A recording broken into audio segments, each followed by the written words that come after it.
بسم اللہ الرحمن الرحیم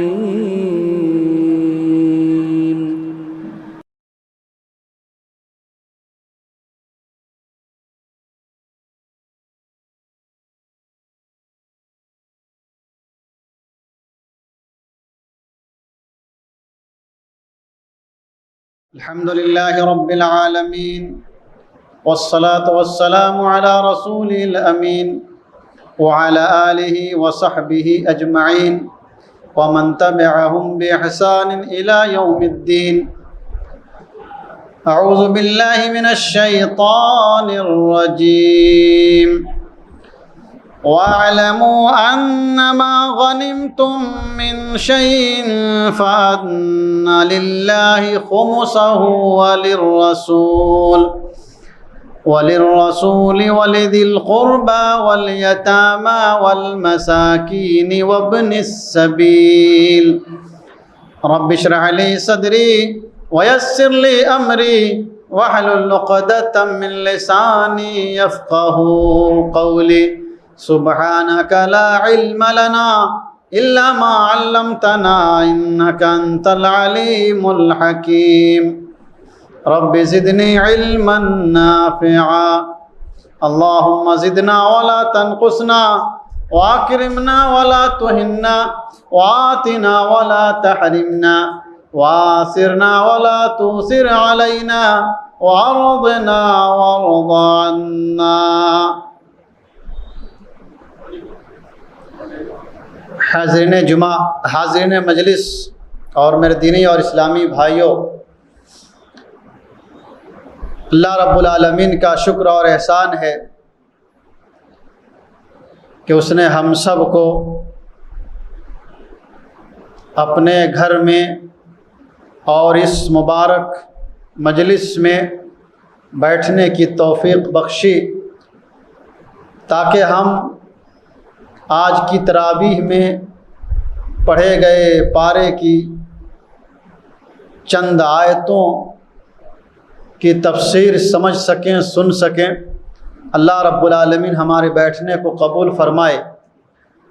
اللہ رب العالمین نے جو کتاب ہمارے ہدایت کے لیے نازل کیا ہے اور جس میں سارے احکامات اللہ نے بیان کیے ہیں، اس میں اسی قرآن سے آج کی تراویح میں 10واں پارہ پڑھا گیا ہے، اور 10ویں پارے کی شروعات میں اللہ رب العالمین نے مال غنیمت اور یہ مال غنیمت کس کے لیے ہے اور کچھ میدان جنگ کے احکام کو بیان کیا ہے. اللہ رب العالمین ارشاد فرماتا ہے وَاعْلَمُوا أَنَّمَا غَنِمْتُم مِّن شَيْءٍ، جان لو کہ جو کچھ بھی تمہیں مال غنیمت ملے گا فَأَنَّ لِلَّهِ خُمُسَهُ، تو اس کا 5واں حصہ یہ اللہ کے لیے ہوگا.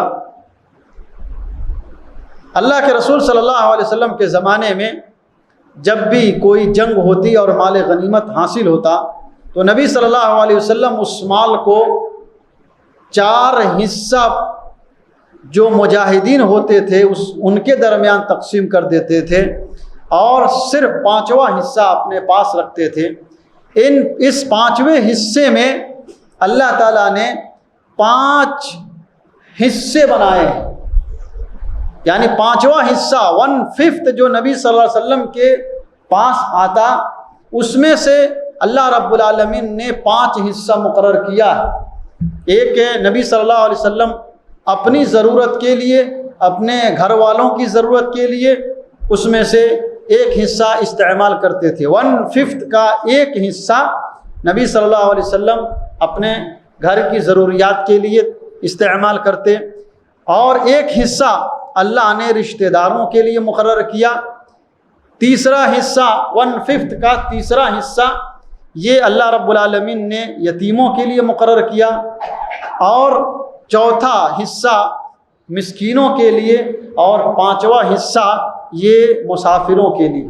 یعنی نبی صلی اللہ علیہ وسلم کے پاس اگر 20% مال آتا تو صرف 4% نبی صلی اللہ علیہ وسلم اسے اپنی ذات پر، اپنی ضروریات پر اور اپنے گھر والوں کی ضروریات پر خرچ کرتے، باقی 80% مجاہدین میں اور 20 میں سے 16% یہ آپ دوسروں میں خرچ کر دیا کرتے تھے، جن کا اللہ رب العالمین نے یہاں ذکر کیا۔ اس سے یہ ایک بات ثابت ہوتی ہے کہ آدمی جو بھی کمائے، اللہ رب العالمین نے اسے جو بھی عطا کیا ہے اسے کچھ حصہ اللہ کے لیے نکالنا چاہیے۔ ہر مہینے اگر کوئی آدمی 20,000 روپے کماتا ہے، اگر اپنے منتھلی انکم کا صرف 5% نکال دے تو 20,000 کا 1,000 روپیہ اس کے پاس اللہ کے راستے کے لیے جمع ہو جائے گا۔ اگر 50,000 کماتا ہے تو 2,500 روپیہ ہو جائے گا۔ آپ اندازہ لگائیے کہ ایک آدمی اگر منتھلی صرف 5% نکالے اپنی کمائی کا، 50,000 میں سے صرف 2,500 نکال دے تو سال کے 30,000 روپیے ہو جاتے ہیں۔ اور وہی اگر 100 آدمی کے اندر یہ جذبہ پیدا ہو جائے کہ وہ اپنا 5% اللہ کے لیے نکالے گا ہر مہینے، اگر صرف 100 آدمی ایسا تہیہ کر لے تو اندازہ لگائیے کہ ایک سال کے اندر 30 لاکھ روپے جمع ہو جائیں گے، 30 لاکھ روپے جمع ہو جائے گا۔ اب 30 لاکھ سے کتنا بڑا دینی کام ہو سکتا ہے، کتنے لوگوں کا تعاون ہو سکتا ہے اور کتنا کام لیا جا سکتا ہے، لیکن آدمی سوچتا نہیں ہے، صرف اپنے بارے میں سوچتا ہے۔ رسول اللہ صلی اللہ علیہ وسلم کبھی بھی اپنے بارے میں نہیں سوچتے تھے، آپ غیروں کے بارے میں سوچتے تھے، اپنے اوپر دوسروں کو ترجیح دیا کرتے تھے۔ اس کے بعد اللہ تبارک و تعالیٰ نے اس بارے کے اندر کچھ جنگ کے احکامات بیان کیے ہیں۔ اس میں سے ایک یہ ہے کہ اللہ نے یہ بتایا ہے کہ اللہ نے جو بدر کی لڑائی واقع ہوئی اس وقت اللہ تبارک و تعالیٰ نے مومنوں کی نظر میں مشرکوں کی تعداد کو کم دکھایا تھا اور مشرکوں کی نگاہ میں مسلمانوں کی تعداد کو کم دکھایا تھا۔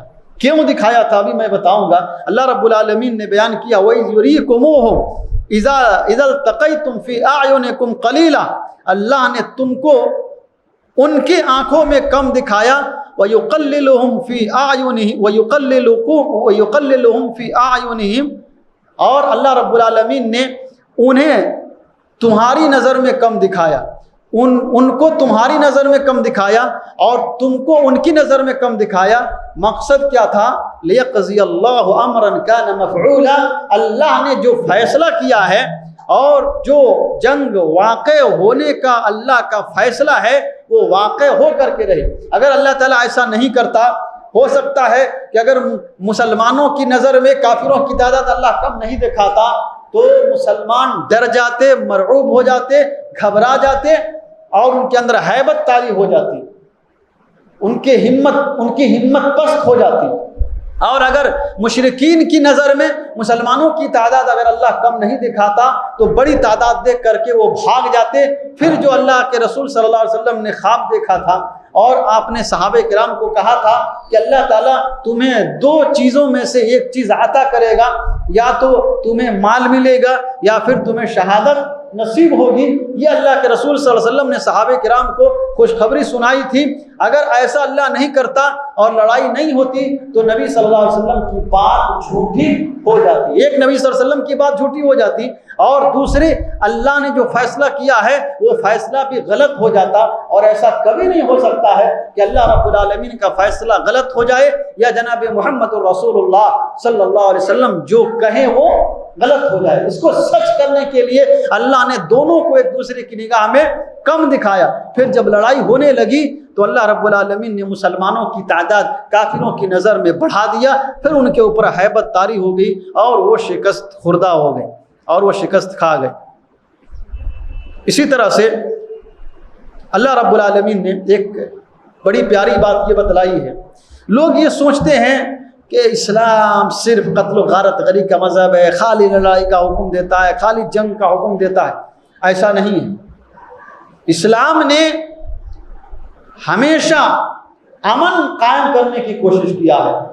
جنگ سے، لڑائی سے، مڈ بھیڑ سے، آمنا سامنا کرنے سے حتی الممکن بچنے کی کوشش کرنے کا حکم دیا ہے.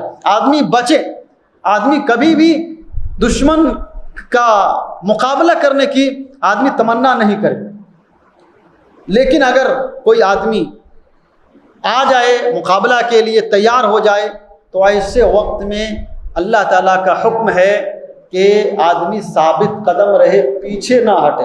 اللہ رب العالمین ارشاد فرماتا ہے یا ایھا الذین آمنوا اذا لقیتم فئۃ فاثبتوا، جب تمہارا مقابلہ، تمہارا مڈ بھیڑ کسی گروہ سے ہو جائے، فاثبتوا، گروہ مقابلہ ہو جائے، مقابلہ ہونے سے پہلے مقابلے کی تمنا نہیں کرنا. یہ ثابت ہے صحیح حدیث سے. حدیث پڑھ دیتا ہوں. عبداللہ بن ابی اوفا رضی اللہ عنہ قال كان رسول اللہ صلی اللہ علیہ وسلم في بعض ایامه فقال یا ایها الناس لا تتمنوا لقاء العدو واسألوا الله العافیہ واذا لقيتموهم فاصبروا واعلموا ان الجنة تحت ظلال السیوف. رواہ مسلم، حدیث نمبر 1742. مسلم شریف کی حدیث ہے. عبداللہ بن ابی اوفا رضی اللہ عنہ راوی ہیں. جناب محمد الرسول اللہ صلی اللہ علیہ وسلم بعض جنگوں کے حالات میں، جنگوں کے دنوں میں تھے. آپ نے اپنے صحابہ کرام سے کہا یا ایھا الناس لا تتمنوا لقاء العدو، اے میرے ساتھیو، اے لوگو، دشمن سے مڈ بھیڑ کی تمنا مت کرو. مڈ بھیڑ کی تمنا نہیں کرنا. چہ جائے کہ آدمی دشمن سے جا کر کے لڑائی کرنے لگے. تمنا کرنے سے منع کیا ہے. تو کسی کو مارنے جانے کی کوشش کرنا اسلام اس کی اجازت نہیں دے سکتا. کہ واسألوا اللہ العافیہ، اور اللہ تعالیٰ سے عافیت مانگو، امن قائم رہے، عافیت رہے، لڑائی نہ ہو، سکون قائم رہے. یہ اللہ رب العالمین سے سوال کرنا، یہ اسلام کی تعلیم ہے. لیکن لوگ اس کو ہٹا دیتے ہیں. جو حدیث کا پہلا ٹکڑا ہے کہ اللہ کے رسول صلی اللہ علیہ وسلم نے لڑائی کی تمنا کرنے سے منع کیا ہے اور اللہ سے عافیت مانگی ہے، امن مانگی ہے، اس ٹکڑے کو ہٹا دیتے ہیں اور آدھا ٹکڑا پیش کرتے ہیں اور کہتے ہیں کہ اسلام لوگوں کو مارنے کا حکم دیتا ہے اور کہتا ہے کہ جو ہے تلوار کے سائے تلے جنت ہے.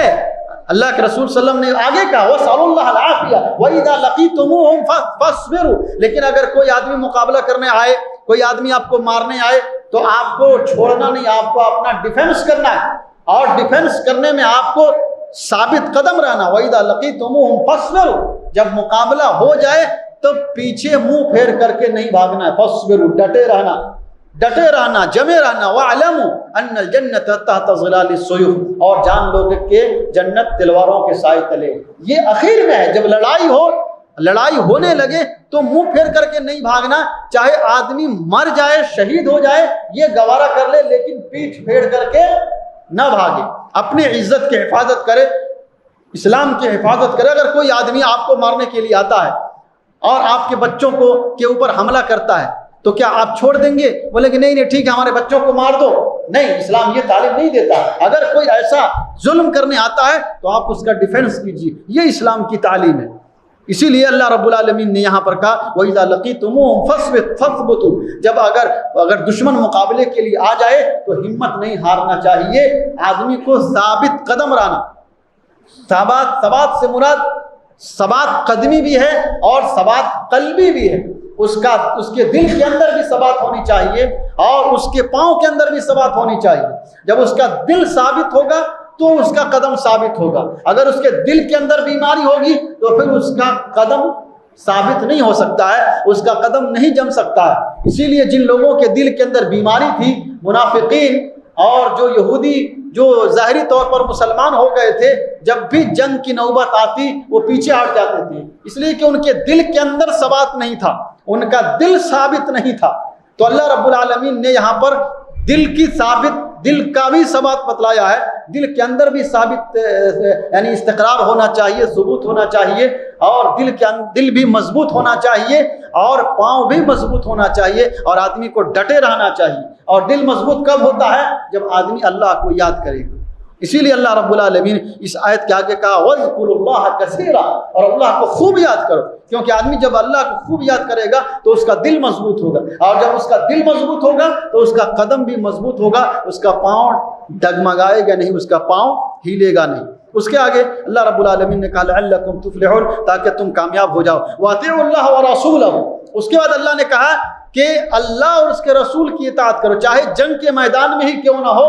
اس وقت بھی اللہ کے رسول صلی اللہ علیہ وسلم کمانڈر ان چیف ہوتے تھے، تو کوئی بھی اگر لڑائی ہو جنگ ہو اس کا ایک کمانڈر ان چیف ہوتا ہے، اس وقت اللہ کے رسول تھے، کوئی بھی اگر کمانڈر ان چیف ہوتا ہے تو اس کی اطاعت ضروری ہے، کوئی بھی اگر ذمہ دار ہوتا ہے تو اس کی اطاعت ضروری ہے تاکہ ڈسپلن قائم رہے۔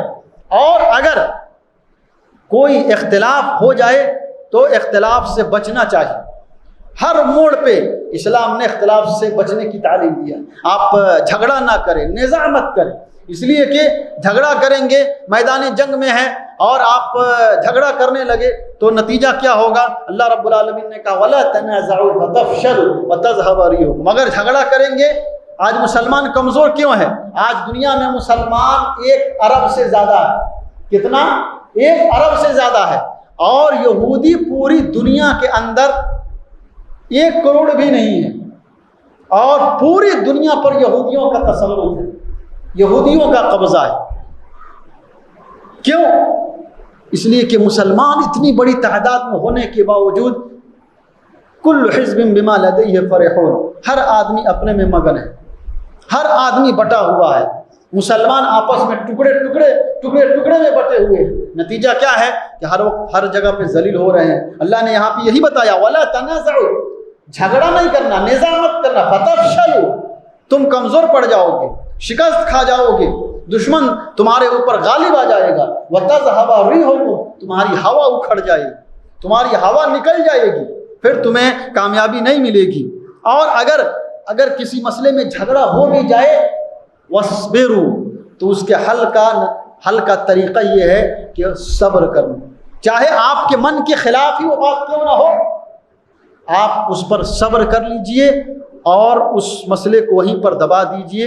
ان اللہ مع الصابرین، اللہ صبر کرنے والوں کے ساتھ ہے۔ تو اللہ رب العالمین نے یہ تعلیم دیا ہے ہمیں اتحاد، چاہے جس جگہ پہ ہوں وہاں پہ اتحاد قائم رکھنا چاہیے اور اللہ اور اس کے رسول کی اطاعت کرنی چاہیے۔ اور اگر ایسا موقع آ جائے کہ اللہ رب العالمین کے راستے میں ہمیں جو ہے مقابلہ کی ضرورت ہو تو آدمی ثابت قدمی کو اختیار کرے، پیچھے نہ ہٹے، اس لیے کہ میدان سے پیچھے بھاگنا یہ بڑا گناہ میں سے، کبیرہ گناہوں میں سے ہے، وہ یہ مومن کی شان نہیں ہے۔ مومن جو ہے میدان چھوڑ کر کے نہیں بھاگتا ہے۔ اسی طرح سے اللہ رب العالمین نے اس بارے کے اندر ایک بات یہ بتائی ہے، کافر اگر اللہ کو، جو شخص اللہ کو نہیں مانتا ہے، دنیا میں بھی وہ ذلیل ہوتا ہے اور آخرت میں بھی وہ ذلیل ہوتا ہے۔ کیسے ہوتا ہے؟ اللہ رب العالمین نے یہاں بیان کیا وَلَوْ تَرَىٰ إِذْ يَتَوَفَّى الَّذِينَ كَفَرُوا الْمَلَائِكَةُ، جب کافروں کو فرشتے ہمارے موت دینے آتے ہیں، ان کی روح نکالنے آتے ہیں، ان کو وفات دینے آتے ہیں، یضربون وجوہہم وادبارہم، تو ایسے ناشکروں، ایسے اللہ کے نافرمانوں اور ایسے کافروں کو مارتے ہیں، یضربون وجوہہم وادبارہم، ان کے چہرے پر مارتے ہیں اور ان کے پیچھے مارتے ہیں۔ ظاہری اس آیت کا مطلب تو یہی ہے کہ اللہ کے فرشتے اس کے چہرے کے اوپر بھی مارتے ہیں اور اس کے پیٹھ اور پیچھے بھی مارتے ہیں اور اس کو ذلیل اور خوار کرتے ہیں۔ اور اس کا ایک معنی، ایک باطنی معنی امام راضی نے بیان کیا ہے کہ اس آیت کا ایک مطلب یہ ہے کہ جب کافر اس دنیا سے جاتا ہے تو اسے بڑا صدمہ ہوتا ہے کہ دنیا اس سے چھوٹ رہی ہے، اور جب اللہ کے پاس جانے کے لیے وہ فرشتے اس کو لے جانے والے ہوتے ہیں تو آخرت جب اس کے سامنے آتی ہے تو آخرت میں اس کے لیے تاریکی اور اندھیرا نظر آتا ہے، دنیا بھی اس کی چھوٹی جاتی ہے اور آخرت بھی اس کا اندھیرا نظر آتی ہے، اس لیے وہ جو ہے صدمے میں پڑ جاتا ہے۔ اور یہی اللہ کی سزا ہے اس کے لیے کہ اللہ رب العالمین آگے کے لیے بھی اس کا دروازہ بند کر دیتا ہے اور پیچھے سے بھی اس کا دروازہ بند کر دیتا ہے، وہ نہ دنیا میں واپس آ سکتا ہے اور نہ ہی آخرت میں وہ کامیاب ہو سکتا ہے۔ تو اللہ رب العالمین نے یہاں پہ یہ ظاہری جو ہے ایک سزا بتلائی ہے۔ آدمی اگر اللہ کا مومن بندہ ہوگا تو اس سزا سے وہ محفوظ رہے گا، لیکن اگر نافرمان ہوگا، کافر ہوگا، تو فرشتے اس کی یہیں سے سزا شروع کر دیں گے۔ اور اللہ نے اسی لیے کہا آگے وَذُوقُوا عَذَابَ الْحَرِيقِ، اور تم جو ہے یہ عذاب کا مزہ چکھو، جلنے کا مزہ چکھو، اس کا عذاب یہیں سے شروع ہو جاتا ہے۔ تو آدمی کو چاہیے کہ وہ ایسے کام نہ کرے جس سے اللہ کے عذاب سے اسے دوچار ہونا پڑے۔ اس کے بعد اللہ رب العالمین نے ایمان والوں کو، چونکہ یہ سورہ توبہ، سورہ انفال اور سورہ توبہ اکثر جو ہے جنگوں کے حالات اور جنگوں میں چند جو ہدایات ہوتی ہیں، جو ڈائریکشنز ہوتے ہیں، جو رہنمائیاں ہوتی ہیں، اللہ رب العالمین نے کیا ہے۔ انہی رہنمائیوں میں سے اللہ رب العالمین نے ایمان والوں کو کہا ہے کہ ایمان والوں کو ہمیشہ تیار رہنا چاہیے، غافل نہیں رہنا چاہیے، ہمیشہ تیاری میں رہنا چاہیے۔ کبھی بھی کہیں سے بھی دشمن حملہ کر سکتا ہے، تو مومن جو ہوتا ہے وہ غافل نہیں ہوتا ہے، وہ ہمیشہ تیاری میں رہتا ہے۔ وَأَعِدُّوا لَهُم مَّا اسْتَطَعْتُم مِّن قُوَّةٍ، اللہ نے کہا کہ آپ کو جو بھی اللہ نے طاقت دیا ہے آپ اس کے ذریعے سے تیاری کیجیے۔ قوہ کی تفسیر مسلم شریف کی حدیث میں اللہ کے رسول صلی اللہ علیہ وسلم کے زمانے میں کہا گیا کہ القوہ إِنَّ الْقُوَّةَ الرَّمْيُ، قوت سے مراد تیر اندازی ہے، آپ تیر اندازی سیکھیے۔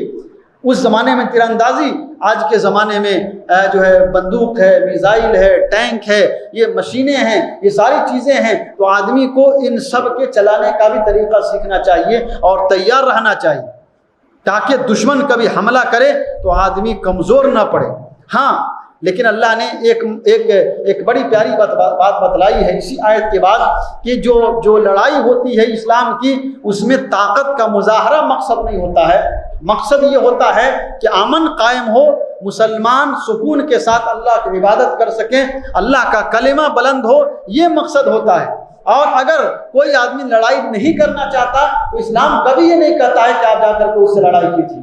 اگر آپ کا دشمن آپ سے صلح کرنا چاہتا ہے، آپ سے لڑنا نہیں چاہتا ہے، تو اللہ رب العالمین نے یہ حکم دیا وَإِن جَنَحُوا، اگر آپ کی طرف وہ لوگ مائل ہوتے ہیں، اگر آپ کی طرف وہ صلح کے لیے بڑھتے ہیں تو آپ ان کی طرف صلح کے لیے وَإِن جَنَحُوا لِلسَّلْمِ فَاجْنَحْ لَهَا، اگر صلح کے لیے بڑھتے ہیں تو آپ بھی صلح کے لیے بڑھیے، وَتَوَكَّلْ عَلَى اللَّهِ، اور اللہ پر بھروسہ کیجیے۔ تو اسلام یہ تعلیم دیتا ہے کہ آپ ہمیشہ لڑنے کے موڈ میں نہ رہیں، سوچیں کہ صلح کیسے قائم ہو۔ تو اگر صلح پہ کوئی تیار ہو جاتا ہے اور آپ کے دین پر عمل کرنے میں کوئی رکاوٹ نہیں ہے تو جہاد کی ضرورت نہیں پڑتی ہے۔ جہاد کی ضرورت کم پڑتی ہے، 3 چیزوں کی بنیاد پر جہاد کی ضرورت پڑتی ہے۔ 3 چیزوں کی بنیاد پر اللہ نے جہاد کرنے کا حکم دیا ہے۔ پہلی وجہ یہ ہے کہ کوئی آدمی آپ کو مارنے کے لیے آئے تو آپ کو اس کا ڈیفنس کرنا ہے۔ جیسے اللہ رب العالمین ارشاد فرماتا ہے وَقَاتِلُوا فِي سَبِيلِ اللَّهِ الَّذِينَ يُقَاتِلُونَكُمْ وَلَا تَعْتَدُوا وَقَاتِلُوا فِي سَبِيلِ اللَّهِ الَّذِينَ يُقَاتِلُونَكُمْ، آپ ان لوگوں سے لڑائی کیجیے اللہ کے راستے میں جو آپ سے لڑنے آتے ہیں۔ جو لڑنے آتے ہیں ان سے لڑنا ہے، جو نہیں لڑنے آئیں گے ان سے لڑنا نہیں ہے، ان سے جھگڑا نہیں کرنا ہے۔ اور اگر لڑائی ہو بھی تو اس کے بہت سارے طریقے ہیں۔ اللہ نے کہا وَلَا تَعْتَدُوا، ظلم نہیں کرنا، حد سے آگے نہیں بڑھنا، اپنے دائرے میں رہ کر کے اللہ کے راستے میں جہاد کرنا ہے۔ دوسری وجہ یہ ہوتی ہے کہ کوئی آدمی آپ کے اوپر ظلم اور زیادتی کر رہا ہے، تو ظلم اور زیادتی کو روکنے کے لیے آپ کمزور بن کر کے نہ رہیں بلکہ اس کا مقابلہ کریں۔ وَمَا لَكُمْ لَا تُقَاتِلُونَ فِي سَبِيلِ اللَّهِ، اور تم لوگ اللہ کے راستے جہاد کیوں نہیں کرتے؟ والمستضعفین من الرجال، اور جو کمزور لوگ ہیں، وہ جو مرد ہیں، عورتیں ہیں، بچے ہیں، یہ سب الذین یقولون ربنا اخرجنا من هذه القرية الظالم اهلها، جو یہ دعا کرتے ہیں کہ اللہ ہمیں اس ظالم قوم سے نجات دے دے، تو جب یہ ظلم کر رہے ہیں تو ان کا مقابلہ کیوں نہیں کرتے؟ تو اگر کوئی آدمی ظلم کر رہا ہو تو ظالم کا مقابلہ کرنے کے لیے آدمی جہاد کر سکتا ہے۔ اور تیسرا کہ آپ کو دعوت و تبلیغ سے روک دیا جائے، آپ کے دین پر عمل کرنے سے روک دیا جائے، مسلمانوں کو ستایا جائے، مسلمان بات چیت کرنے کی صورت نکالے لیکن کوئی آدمی بات چیت کرنے کے لیے تیار نہیں ہو اور مسلمانوں کا جینا دوبر ہو جائے، تو ایسی صورت میں اللہ رب العالمین جہاد کا حکم دیتا ہے۔ اور اگر ایسی صورت نہیں ہے تو آدمی دعوت کے ذریعے سے اللہ کے پیغام کو پہنچائے گا اور لوگوں کو اللہ کی طرف بلائے گا۔ اصل یہی ہے، اور جہاد کی ضرورت بہت کم پڑتی ہے۔ اگر آدمی دعوت کا کام کرے تو انشاءاللہ بہت سارے مسائل حل ہو جائیں گے۔ اس کے بعد اللہ تبارک و تعالیٰ نے سورہ برات شروع ہوتی ہے، سورہ برات جس کو ہم لوگ سورہ توبہ کہتے ہیں۔ سورہ توبہ اللہ رب العالمین نے اس کے اندر بسم اللہ کا ذکر نہیں کیا ہے۔ اچھا دیکھیے، لوگ قرآن پڑھتے ہیں یا جو دشمن قرآن پڑھتے ہیں وہ سب آدھی آدھی باتیں پڑھ کر کے لوگوں کو گمراہ کرتے ہیں، اور سوشل میڈیا پر آ کر کے، ٹی وی پر آ کر کے غلط فہمی لوگوں کے سامنے پیش کرتے ہیں اور غلط فہمی پھیلاتے ہیں کہ اسلام جو ہے دھڑلے سے کسی کو مارنے کا حکم دیتا ہے۔ دیکھیے سورہ توبہ جو نازل ہوئی یہ ایسے ہی نازل نہیں ہوئی، اور اس میں اللہ نے بسم اللہ نہیں ذکر کیا۔ کیوں نہیں ذکر کیا؟ اس سے پہلے رسول اللہ صلی اللہ علیہ وسلم کے ساتھ معاہدہ ہوا تھا کہ ہم 10 سال تک لڑائی نہیں کریں گے، حملہ نہیں کریں گے، مل جل کر کے رہیں گے، لیکن انہوں نے کیا کیا؟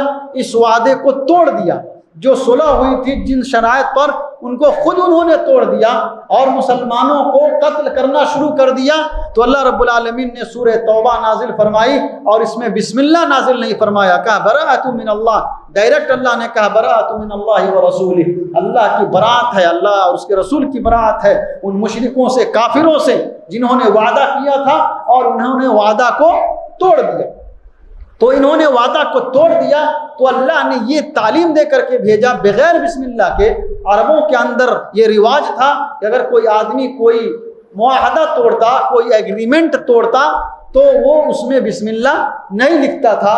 اسی اللہ کے رسول صلی اللہ علیہ وسلم نے حضرت علی کو بھیجا تھا یہ معاہدہ کے منسوخ ہونے کا اعلان کرنے کے لیے۔ اس لیے اللہ کے رسول صلی اللہ علیہ وسلم نے اس صورت کے ساتھ بسم اللہ ان کو نہیں بتایا، اور اللہ رب العالمین نے اس میں بسم اللہ نازل نہیں کیا ہے۔ دوسری صورت یا دوسری تفسیر عبداللہ بن عباس نے کیا ہے، کہا کہ بسم اللہ نہ لکھنے کی وجہ یہ ہے کہ بسم اللہ کے اندر امن ہے، اور کافروں نے امن ختم کر دیا تھا، اس لیے اللہ نے ان کے بھی امن کو چھین لیا اور کہا کہ بسم اللہ اس کے اندر نہیں لکھا جائے گا۔ یا یہ کہا جاتا ہے کہ قرآن کے ہر سورت کے ساتھ بسم اللہ نازل ہوئی، لیکن سورہ توبہ کے ساتھ بسم اللہ نازل نہیں ہوئی۔ یہ قرآن جیسے نازل ہوا ویسے ہی ہمارے سامنے موجود ہے۔ اللہ نے نازل نہیں کیا بسم اللہ، تو اللہ کے رسول صلی اللہ علیہ وسلم نے بھی اس میں بسم اللہ نہیں بڑھایا، صحابہ کرام نے بھی اس میں بسم اللہ نہیں بڑھایا، جیسے اترا تھا ویسے ہی قرآن ہمارے سامنے موجود ہے۔ اور چوتھی وجہ یہ بتائی جاتی ہے کہ سورہ انفال، جس کی تفسیر تھوڑی آپ نے سنی، انفال اور توبہ دونوں کے موضوعات، جو دونوں کے ٹاپکس، دونوں کی باتیں ملتی جلتی ہیں، گویا کہ یہ سورہ انفال کا ہی تتمہ ہے، نتیجہ ہے، اسی کا کچھ حصہ ہے، جس کی وجہ سے اللہ رب العالمین نے اس کے اندر بسم اللہ کو ذکر نہیں کیا ہے۔ تو یہ باتیں بیان کی جاتی ہیں۔ اللہ رب العالمین نے بہرحال بسم اللہ نہیں لکھا، انہوں نے وعدہ کو توڑ دیا تھا۔ اللہ نے 4 مہینے کی مہلت دیا۔ یہ کن کو؟ مکہ کے کافروں کو، انڈیا کے مشرکوں کو یا غیر مسلموں کو نہیں، یا مکہ سے باہر کے لوگوں کو نہیں، یا اس زمانے کے بعد کے لوگوں کو نہیں۔ یہ حکم اسی زمانے کے لیے تھا، انہی لوگوں کے لیے تھا، خاص زمانے کے لیے تھا، خاص وقت کے لیے تھا، مکہ والوں کے لیے تھا، اللہ کے رسول صلی اللہ علیہ وسلم کے زمانے میں تھا کہ اللہ نے ان کی بدعہدی کی بنیاد پر 4 مہینے کی مہلت دیا کہ 4 مہینے میں تم مکہ کو چھوڑ کر کے چلے جاؤ، اور اگر جو نہیں جائے گا پھر وہ قتل کیا جائے گا۔ اگر یہ حرام والے، حرمت والے مہینے ختم ہو جائیں گے تو اللہ نے کہا فَاقْتُلُوا الْمُشْرِكِينَ حَيْثُ وَجَدتُّمُوهُمْ، مشرکوں کو تم جہاں چاہو وہاں قتل کر دو۔ تو یہ کن کو کہا؟ یہ مکہ والوں کو کہا تھا، جنہوں نے یہ بدعہدی کیا تھا، جنہوں نے وعدہ کو توڑا تھا، جنہوں نے مسلمانوں کو قتل کیا تھا۔ تو ان کے گناہ کی وجہ سے اور ان کے مسلمانوں کے قتل کرنے کی وجہ سے اللہ رب العالمین نے یہ تعلیم دیا۔ لیکن آگے پیچھے کا جو پس منظر ہے، جو بیک گراؤنڈ ہے، اس کو چھوڑ کر دیتے ہیں اور بیچ میں سے ایک ٹکڑا لوگوں کے سامنے پیش کر کے غلط فہمی پیش کرتے ہیں۔ تو ایسا نہیں ہے، اسلام کبھی بھی کسی غیر مسلم کو فوراً جا کر کے مارنے کی اجازت نہیں دیتا ہے۔ اگر ایسا ہوتا تو 800 سال تک مسلمانوں نے حکومت کیا ہے، ایک بھی غیر مسلم انڈیا کے اندر زندہ رہتا نہیں رہتا۔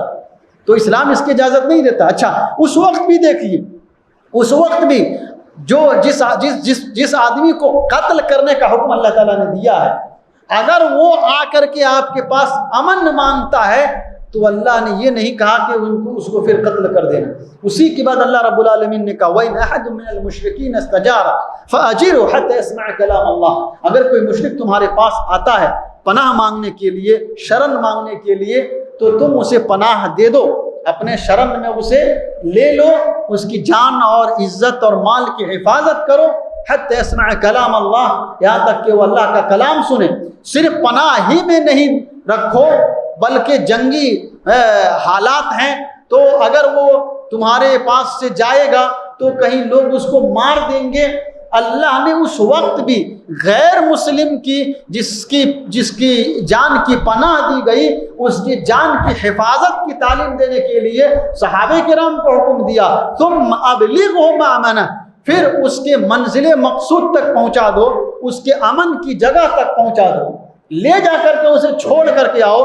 ایسے یہیں سے مت چھوڑ دو ورنہ راستے میں کوئی اس کو نقصان پہنچا دے گا. اسلام یہ تعلیم دیتا ہے کہ اگر کوئی مشرک، کوئی غیر مسلم بھی اگر جنگ کی حالت میں بھی اگر پناہ مانگے، اگر جنگ کی حالت میں بھی امن مانگے تو اسے امن ہی نہیں دینا بلکہ اس کے گھر تک لے جا کر کے چھوڑنا. ایسا کوئی مذہب ایسی تعلیم نہیں دیتا ہے کہ صرف کسی کو راستہ ہی مت بتاؤ بلکہ اس کے گھر تک لے جا کر کے چھوڑ کر کے آؤ. یہ صرف اور صرف اسلام.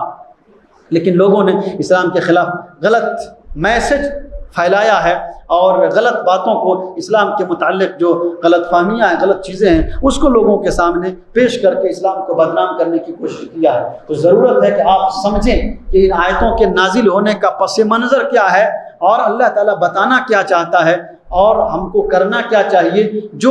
جو شبہات ہیں، جو غلط فہمیاں ہیں، جو مسکنسیپشنز ہیں ہمارے غیر مسلم بھائیوں کے ذہن و دماغ میں، اس کو ہم نکال سکیں اور اس کا جواب دے سکیں. اس کے بعد اللہ تبارک و تعالیٰ نے ایک بات یہ بتلائی ہے کہ اللہ کے گھر کی تعمیر کون کرے گا. اللہ کے گھر کی تعمیر کا دو مطلب ہوتا ہے. ایک مطلب ہوتا ہے ظاہری تعمیر، اینٹا کے ذریعے سے، سیمنٹ کے ذریعے سے، بالو کے ذریعے سے اللہ کے گھر کو بنانا، یہ ظاہری تعمیر ہے. اور ایک ہوتا ہے باطنی تعمیر، یعنی مسجد بنا لیا، اب مسجد کو آباد کرنا، مسجد کے اندر اللہ کی عبادت کرنا. یہ کن کا کام ہے؟ یہ ایمان والوں کا کام ہے. مسجد بنانا بھی ایمان والوں کا کام ہے اور مسجد کو آباد کرنا بھی ایمان والے کا کام ہے. اس کا مطلب یہ ہے کہ اسی وجہ سے اللہ نے اس سے پہلے ہماری آیتوں کے اندر بیان کیا ہے کہ کوئی غیر مسلم مسجد کا ذمہ دار نہیں ہو سکتا ہے، کوئی مشرک آدمی مسجد کا متولی نہیں ہو سکتا ہے اور مسجد کا مینجمنٹ غیر مسلم نہیں ہو سکتا. مسلمان ہوگا، مومن ہوگا، جو نماز کی پابندی کرتا ہوگا، جو زکوٰۃ دیتا ہوگا، وہی مسجد کو آباد کرے گا اور وہی مسجد کی ذمہ داری کو اٹھائے گا. یہ انہی لوگوں کا کام ہے. انما یعمر مساجد اللہ من آمن باللہ، اللہ کے گھر کی تعمیر وہ کرتا ہے جو اللہ پر ایمان لائے، والیوم الآخر، قیامت پر ایمان لائے، واقام الصلاۃ اور نماز قائم کرے، وآت الزکاۃ اور زکوٰۃ ادا کرے، ولم یخش الا اللہ اور اللہ کے علاوہ اور کسی سے نہ ڈرے. اولئک هم المہتدون. اللہ نے کہا کہ ایسے مومن جو اللہ کے گھر کو آباد کرتے ہیں، اللہ پر ایمان رکھتے ہیں، زکوٰۃ دیتے ہیں، صرف اور صرف اللہ سے ڈرتے ہیں، اولئک هم المہتدون، ایسے ہی لوگ ہدایت پر ہیں. اس کا مطلب یہ ہے کہ اگر کوئی آدمی اللہ کے گھر میں آ رہا ہے، اللہ کی عبادت کر رہا ہے، اللہ کے گھر کو آباد کر رہا ہے، اللہ کے گھر کی خدمت کر رہا ہے، اللہ کے گھر کی خدمت میں وہ لگا ہوا ہے، یہ واضح دلیل ہے کہ وہ آدمی ہدایت پر ہے. اور ایسا آدمی جو اللہ کے گھر کی خدمت کرتا ہو، چاہے وہ جس شکل میں بھی ہو، اگر وہ اللہ کے گھر کی خدمت کرتا اور اللہ کے گھر کو آباد کرتا ہے، چاہے وہ اللہ کے گھر کی تعمیر کرتا ہے یا اس میں ہاتھ بٹاتا ہے یا اللہ کے گھر میں آ کر کے عبادت کرتا ہے یا اللہ کے گھر سے چپکا ہوا رہتا ہے، اس کا دل اللہ کے گھر سے معلق رہتا ہے، تو ایسے آدمی کو اللہ کے نبی جناب محمد رسول اللہ صلی اللہ علیہ وسلم نے خوشخبری سنائی ہے. صحیح حدیث ہے، حضرت ابو ہریرہ رضی اللہ تعالیٰ عنہ کی روایت ہے، صحیح بخاری کتاب الاذان حدیث نمبر 662. عن ابی ہریرہ رضی اللہ تعالیٰ عنہ قال قال رسول اللہ صلی اللہ علیہ وسلم من غدا الى المسجد او راح اعد اللہ له نزلا كلما غدا او راح. حضرت ابو سعید خدری رضی اللہ تعالیٰ عنہ راوی ہیں، جناب محمد الرسول اللہ صلی اللہ علیہ وسلم فرماتے ہیں من غدا الی المسجد او راح، جو صبح اور یا شام اللہ کے گھر کی طرف جاتا ہے، اللہ کی مسجد کی طرف جاتا ہے، اعد اللہ له نزلا، اللہ اس کے لیے میزبانی تیار کرتا ہے، اللہ اس کی میزبانی کرتا ہے۔ جب وہ اللہ کے دربار میں جائے گا صبح میں شام میں، جب جب وہ اللہ کے گھر میں جاتا ہے تب تب اللہ اس کے لیے اس کی میزبانی کرتا ہے اور اس کی میزبانی کی تیاری کرتا ہے۔ اللہ اکبر۔ تو اللہ رب العالمین ایسے مومن بندوں کی میزبانی کرے گا، ایسے مومن بندوں کی ضیافت کرے گا جو اللہ کے گھر کو آباد کریں، چاہے ظاہری طور پہ آباد کریں چاہے باطنی طور پر آباد کریں۔ اس لیے ہمیں چاہیے کہ ہم اللہ کے گھر کو آباد کریں، اور نوجوان خاص طور سے، بوڑھا آدمی تو آئے گا ہی، اس لیے کہ کوئی کام نہیں ہے تو ان کو آنا ہی ہے، اصل نوجوانوں کو چاہیے کہ وہ اللہ کے گھر کو آباد کریں، اور ایسا نوجوان جو اللہ کے گھر کو آباد کرے گا، شاب نشأ فی عبادت اللہ، جس نے اپنے جوانی کو اللہ کی عبادت میں لگایا۔ امام کائنات جناب محمد الرسول اللہ صلی اللہ علیہ وسلم فرماتے ہیں کہ کل حشر کے میدان میں جب لوگ گرمی سے پریشان ہوں گے، تڑپ رہے ہوں گے، اللہ ایسے جوان کو اپنے عرش کے سائے کے نیچے جگہ عطا فرمائے۔ اللہ نے آپ کو جوان بنایا ہے، تو اس جوانی میں اللہ کی عبادت کیجیے، اللہ کے گھر سے اپنا تعلق رکھیے۔ یہ الگ بات ہے کہ ہمارے نوجوان اتنے بگڑے ہوئے ہیں کہ اللہ کے گھر میں ان کا دل نہیں لگتا، ان کا دل صرف موبائل میں لگتا ہے۔ مسجد نماز سے فارغ ہوئے کہ موبائل کھولنا، دیکھنا واٹس ایپ پہ کیا آیا ہے، انسٹاگرام پہ کیا آیا ہے، فیس بک پہ کیا آیا ہے، گوگل پہ کیا آیا ہے، ای میل پر کیا آیا ہے، بس اسی میں لگے رہتے ہیں۔ لیکن یہ نہیں یعنی جذبہ نہیں ہوتا کہ ہم اپنی جوانی کو اللہ کی عبادت میں لگائیں۔ اللہ رب العالمین اس کی توفیق عطا فرمائے۔ اللہ پوچھے گا، وقت نہیں ہے ورنہ میں بتاتا، اللہ تعالیٰ نوجوانوں سے سوال کرے گا، اللہ نے آپ کو جوانی دیا ہے اس کی قدر کیجئے۔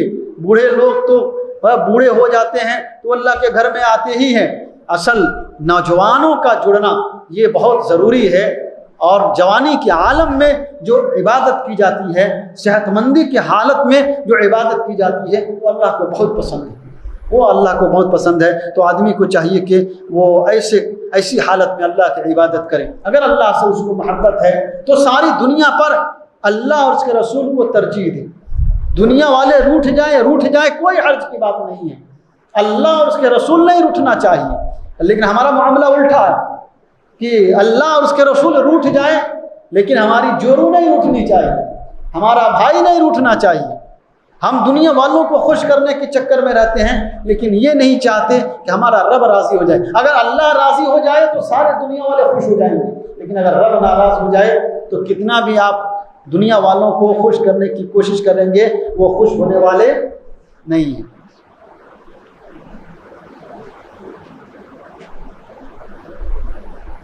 اسی لیے اللہ رب العالمین نے کہا، اللہ ارشاد فرماتا ہے قل ان کان آباؤکم وابناؤکم واخوانکم وازواجکم وعشیرتکم، 8 چیزوں کا اللہ نے ذکر کیا ہے۔ اگر قل ان کان آباؤکم تمہارے باپ، وابناؤکم تمہارے بیٹے، واخوانکم تمہارے بھائی، وازواجکم تمہاری بیویاں، وعشیرتکم اور تمہارا خاندان، واموال اقترفتموها اور وہ مال جو تو نے کمایا ہے، وتجارۃ تخشون کسادها وہ بزنس جس کے ماند پڑنے کا تمہیں ڈر ہے، جس کے ڈاؤن ہونے کا تمہیں ڈر ہے، ومساکن ترضونها اور وہ گھر جو تمہیں بہت پسند ہے۔ یہ 8 چیزیں اللہ نے کہا کہ یہ دنیا کی چیزیں ہیں۔ اگر یہ 8 چیزیں تمہیں اللہ اور اس کے رسول کے مقابلے میں زیادہ پسند ہیں، احب الیکم من اللہ ورسولہ وجہاد فی سبیلہ، اگر یہ چیزیں اللہ اور اس کے رسول کے مقابلے میں اور اللہ کے راستے میں جہاد کے مقابلے میں زیادہ محبوب ہیں، فتربصوا حتی یأتی اللہ بامرہ، تو انتظار کرو یہاں تک کہ اللہ تعالیٰ اپنا عذاب لے کر کے آئے۔ اس کا مطلب ہے کہ ہم اللہ اور اس کے رسول کی محبت پر دنیا والوں کی محبت کو ترجیح دیں گے تو پھر اللہ رب العالمین ہمیں عزت نہیں دے گا بلکہ اللہ ذلیل کرے گا۔ ایسے لوگوں کو اللہ ذلیل کرتا ہے جو لوگوں کو خوش کرنے کی کوشش کرتے ہیں۔ اللہ کے رسول صلی اللہ علیہ وسلم نے کہا، صحیح حدیث کے اندر ہے، اللہ کے رسول صلی اللہ علیہ وسلم فرماتے ہیں اگر آپ اللہ کو راضی کر لو گے تو سب کچھ اللہ کے پاس ملے گا اور دنیا والے بھی آپ سے خوش ہو جائیں گے، لیکن آپ دنیا والوں کے خوش کرنے کے چکر میں رہیں گے تو دنیا والے بھی آپ سے خوش نہیں ہوں گے اور اللہ بھی آپ سے ناراض ہو جائے گا۔ اس لیے کوشش کیجئے کہ اللہ راضی ہو جائے، اگر رب راضی ہو جائے گا تو اللہ سب لوگوں کو خوش کر دے گا۔ اس لیے ایسے کام کیجئے جس سے اللہ راضی ہو، لیکن الگ بات ہے مسلمان وہی کام کرتا ہے جس سے اللہ ناراض ہوتا ہے۔ اللہ سب سے زیادہ ناراض کس سے ہوتا ہے؟ آدمی جو ہے شرک کرے، اللہ اس سے سب سے زیادہ ناراض ہوتا ہے۔ آدمی غلط طریقے سے کسی کا مال لے لے، اللہ اس سے ناراض ہوتا ہے۔ آج دیکھیے بہت سارے پڑھے لکھے لوگ اس زمانے میں بھی جو پادری تھے، جو شکم پرور علماء تھے، اسکالر تھے، وہ لوگوں کو گمراہ کرتے تھے اور باطل طریقے سے اس کا مال کھاتے تھے۔ آج بھی دیکھیے مسلمانوں میں ایسے لوگ ہیں، ایسے پیٹ پالتو مولوی ہیں جو لوگوں کو پھانسنے کے چکر میں رہتے ہیں، کبھی نظر و نیاز کی شکل میں، کبھی چڑھاوے کی شکل میں، اور کبھی کیا کیا اپنے جو ہے پیری مریدی کے چکر میں لوگوں سے کرواتے رہتے ہیں، تعویذ گنڈا کی شکل میں لوگوں سے لوٹتے رہتے ہیں۔ اللہ رب العالمین نے کہا کہ یہ جو ہے باطل طریقے سے مال کھا رہے ہیں۔ یا ایھا الذین آمنوا ان کثیرا من الاحبار والرہبان لیاکلون اموال الناس بالباطل۔ بہت سارے ایسے عالم ہیں جو باطل طریقے سے لوگوں کا مال کھاتے ہیں، ایسے لوگوں سے آدمی کو بچنا چاہیے۔ ہاں، اس کے آگے اللہ رب العالمین نے بڑی پیاری بات بتلائی ہے۔ اللہ نے آپ کو مال دیا ہے تو اس کی زکوٰۃ نکالنا ضروری ہے، ورنہ اس کی بہت بڑی سزا اللہ تعالیٰ دیتا ہے۔ وہ کیا ہے؟ اللہ رب العالمین فرماتا ہے والذین یکنزون الذھب والفضہ، اور جو لوگ سونے اور چاندی کو جمع کر کے رکھتے ہیں۔ جمع کر کے رکھنے کا کیا مطلب ہے؟ جمع کرنے، کنز کب ہوتا ہے؟ کنز اس وقت ہوتا ہے جب آدمی اس کی زکوٰۃ نہ نکالے۔ اگر کوئی آدمی زکوٰۃ نکالتا ہے، اللہ کے رسول صلی اللہ علیہ وسلم فرماتے ہیں کہ وہ کنز نہیں ہے۔ آدمی زکوٰۃ نہیں نکالے گا تو وہ کنز کہلائے گا، اور جو آدمی زکوٰۃ نہ نکال کر کے مال کو جمع کرے گا، اسی مال کے ذریعے سے اللہ اسے سزا دے گا۔ والذین یکنزون الذھب والفضہ ولا ينفقونها فی سبیل اللہ، اور اللہ کے راستے میں خرچ نہیں کرتے ہیں، فبشرهم بعذاب علیم، ایسے لوگوں کو اے اللہ کے رسول صلی اللہ علیہ وسلم دردناک عذاب کی سزا سنا دیجئے۔ یوم یحمى علیہا فی نار جہنم، جس وقت ان کو جہنم پر گرم کیا جائے گا، فتقوی بہا جباہہم، انہی سونے اور چاندیوں کو انہوں نے جمع کر کے رکھا ہے، اللہ جہنم کی آگ میں اسے تپائے گا، اور اسی جہنم کی آگ میں اسی سونے اور چاندی کو تپا کر کے اس کو گرم کر کے فتقوی بہا جباہہم وجنوبہم وظہورہم، اللہ رب العالمین ان کے چہروں کو داغے گا، ان کے سینے کو داغے گا، ان کے پیٹھ کو داغے گا، ان کے پہلوؤں کو داغے گا، اور کہے گا ذوقوا ھذا ما کنزتم لانفسکم، یہ وہی چیز ہے جو تو نے اپنے لیے جمع کیا ہے، فذوقوا بما کنتم تکنزون، تو جو تو نے جمع کیا ہے اس کا تم مزہ چکھو۔ اسی دولت کو، اسی مال کو اللہ رب العالمین عذاب بنا دے گا۔ تو آدمی کو مال اللہ نے دیا ہے تو اللہ کے راستے میں خرچ کرنا چاہیے، اس کی زکوٰۃ نکالنی چاہیے۔ اور جس کے پاس مال نہیں ہو وہ کیا کرے گا؟ کون سا مال اللہ کے لیے جمع کرے گا؟ جس کو اللہ نے مال دیا ہے تو وہ مال جمع کرے گا، جس کے پاس مال نہیں ہے وہ کیا جمع کرے گا آخرت کے لیے؟ اللہ کے رسول صلی اللہ علیہ وسلم سے صحابہ کرام نے اسی طرح کا ایک سوال کیا تھا۔ اس آیت کے بارے میں ایک حدیث آتی ہے، صحیح حدیث ہے، سنن ترمذی کی، امام ترمذی نے ابواب و تفسیر القرآن حدیث نمبر 3094 3094 90 پر 4 3090 پر 4 حدیث نمبر حضرت ثوبان رضی اللہ تعالی عنہ کی روایت، کہتے ہیں کہ لما نزلت والذین یکنزون الذھب والفضہ، جب یہ آیت نازل ہوئی، کننا مع رسول اللہ صلی اللہ علیہ وسلم فی بعض اسفارہ، ہم لوگ رسول اللہ صلی اللہ علیہ وسلم کے ساتھ بعض جنگوں میں تھے۔ تو جب یہ آیت نازل ہوئی تو صحابہ کرام نے کہا کہ اللہ کے رسول، یہ سونے اور چاندی کے بارے میں تو آیت نازل ہوئی، انزلت فی الذھب والفضہ، ہاں سونے اور چاندی کے بارے میں تو اللہ نے یہ آیت اتاری ہے کہ اس کو جمع کر کے نہیں رکھنا، اس کی زکوٰۃ نہیں دینا، خرچ نہ کرنا، اس کے لیے سزا ہے۔ کوئی ایسا مال ہے جس کو ہم جمع کر سکتے ہیں اور جو ہمارے لیے فائدہ دے؟ لو علمنا ایو مال خیر فنتخذہ، اگر ہمیں معلوم ہو جاتا کہ سب سے بہتر مال کون ہے تو ہم اسی کو ذخیرہ اندوز کر لیتے، اسی کو اسٹاک کر لیتے۔ تو رسول اللہ صلی اللہ علیہ وسلم نے بنا مال کا مال بتلایا، بنا مال کا مال، بنا مال کا مال کیسے جمع کریں گے؟ اللہ کے رسول صلی اللہ علیہ وسلم فرماتے ہیں کہ اس سونے اور چاندی والے مال سے بہتر مال یہ ہے جس کو تم جمع کر سکتے ہو، جس کو تم اسٹاک کر سکتے ہو، جس کو تم سیو کر سکتے ہو، وہ ہے افضل لسان ذاکر، زبان آپ کی اللہ کے ذکر سے تر رہے، زبان آپ کے اللہ کے ذکر سے تر رہے۔ اللہ رب العالمین صدقہ کا ثواب دے گا، مال صدقہ کرنے کا ثواب دے گا، زبان پہ اللہ کا ذکر ہونا چاہیے۔ وقلب شاکر، آپ کے دل کے اندر اللہ کے شکر گزاری ہونی چاہیے، زبان پہ اللہ کا ذکر ہو اور دل کے اندر اللہ کی شکر گزاری ہو۔ اور تیسری بڑی پیاری بات بتلائی ہے، اللہ ہم سب کو وہ چیز عطا فرمائے، وہ کہا وَزَوْجَةٌ مُؤْمِنَةٌ تُعِينُهُ عَلَى إِيمَانِهِ، اور تیسرا مال جس کو آدمی ذخیرہ اندوز کر کے رکھ سکتا ہے وہ ہے مومنہ بیوی، مومنہ عورت، نیک عورت جو نیک کام میں اپنے شوہر کا تعاون کرے، اپنے شوہر کا ہیلپ کرے۔ اگر شوہر کوئی اچھا کام کرنے جاتا ہے تو اس کا ہاتھ بٹائے، اس کا ہاتھ روکے نہیں، بلکہ اور اپنے شوہر کی ہمت بڑھائے کہ وہ اور دین کا کام کر سکے اور خدمت کر سکے اور اللہ کے راستے میں لوگوں کی مدد کر سکے۔ اگر یہ تین چیز ہے، اللہ کے رسول صلی اللہ علیہ وسلم فرماتے ہیں یہ سب سے بہترین مال ہے جس کو آدمی اسٹاک کر سکتا ہے اور آخرت کے لیے ذخیرہ اندوز کر سکتا ہے۔ اب آدمی کے پاس مال ہے اور زکوٰۃ نکالا تو وہ کن لوگوں میں زکوٰۃ کو خرچ کرے گا، یا وہ کون سے مال ہیں جن کے اندر زکوٰۃ ہوتا ہے؟ اس کی بڑی تفصیل ہے، بس مختصر انداز میں آپ کو 2-4 باتیں بتلا دیتا ہوں۔ اگر کسی کے پاس سونا ہو 7.5 تولہ، جس کا وزن آج کے زمانے میں 85 گرام ہوتا ہے، 80 پر 5 گرام ہوتا ہے، اگر سونا اتنا ہے، یا چاندی 52.5 تولہ جس کا وزن تقریباً 595 گرام ہوتا ہے، 595 گرام یا 600 گرام کے لگ بھگ ہوتا ہے، اگر کسی کے پاس سونا اور چاندی ہو تو اس کی 2.5% زکوٰۃ اسے نکالنی ضروری ہوگی۔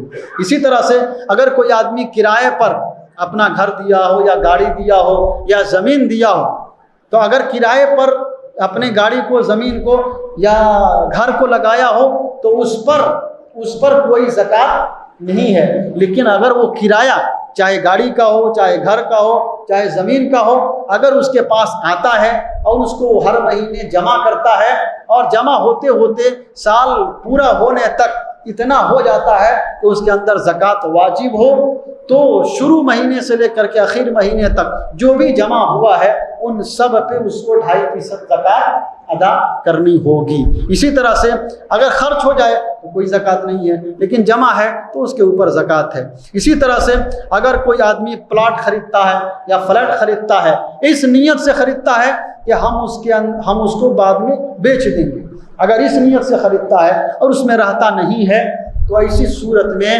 اس فلیٹ کی جو قیمت ہوگی اس قیمت کا 2.5% اسے زکوٰۃ دینا ہوگا۔ اور اگر اپنے رہنے کے لیے بناتا ہے، اپنے بال بچوں کے رہنے کے لیے بناتا ہے یا گھر کے لیے سامان خریدتا ہے تو اس کے اوپر کوئی زکوٰۃ نہیں ہے، چاہے آپ 10 گاڑیاں خرید لیجئے اپنے یوز کے لیے، کوئی زکوٰۃ اس کے اوپر نہیں ہوگی۔ لیکن اگر آپ گاڑیاں خریدتے ہیں بیچنے کے لیے اور اس پہ سال گزر جاتا ہے تو اس پہ 2.5% آپ کو زکوٰۃ دینی ہوگی، سال گزرنا چاہیے، یہ شرط ہے۔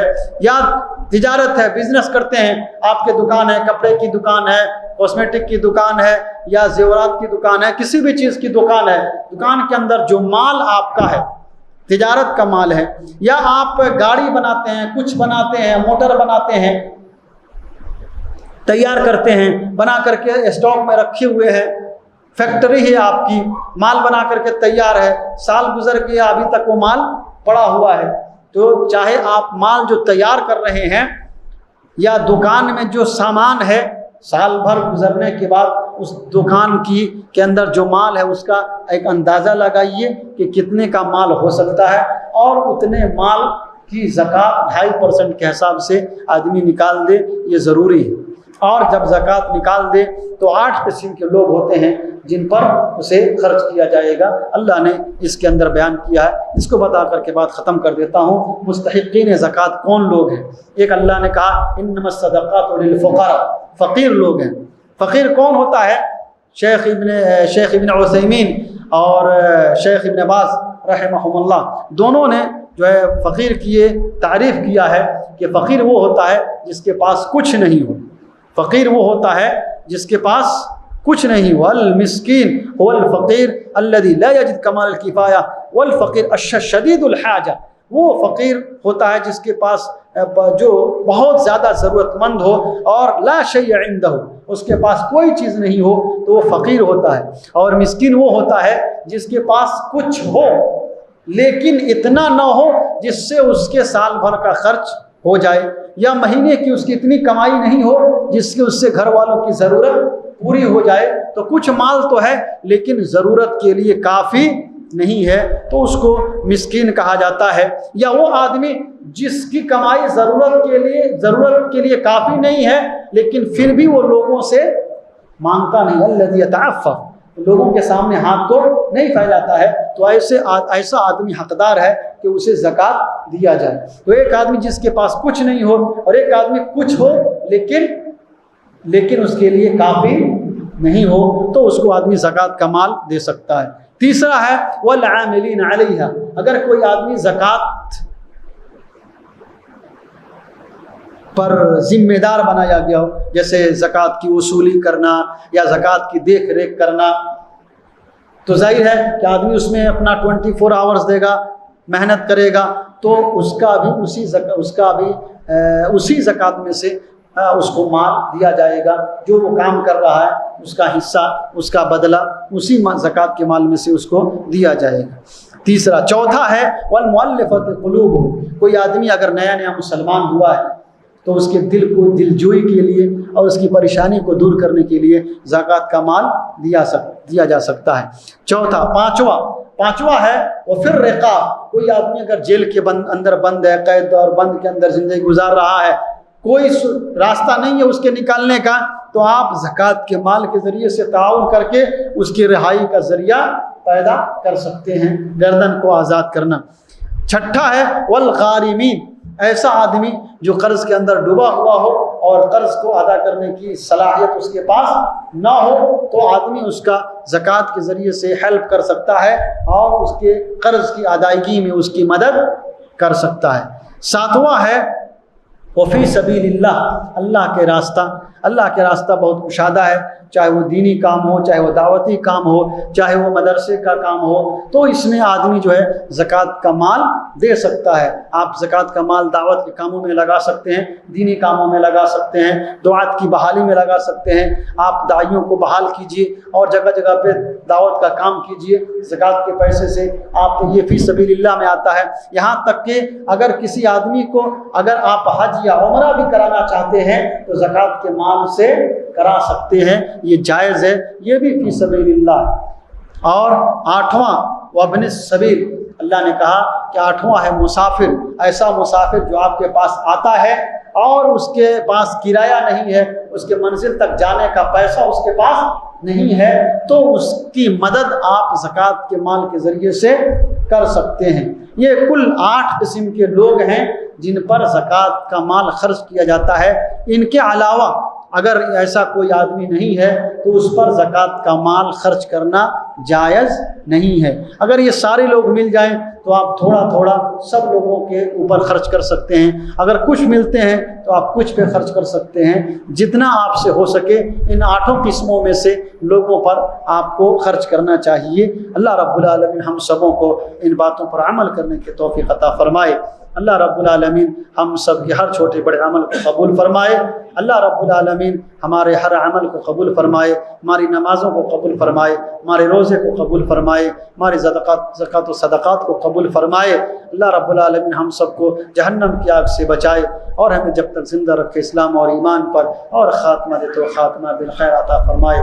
آمین یا رب العالمین۔ وقولوا قولی هذا استغفر اللہ لی ولکم ولسائر المسلمین واستغفرہ انہ الغفور الرحیم۔ والسلام علیکم ورحمۃ اللہ وبرکاتہ، وصلی اللہ علی نبینا محمد وعلی آلہ وصحبہ وسلم۔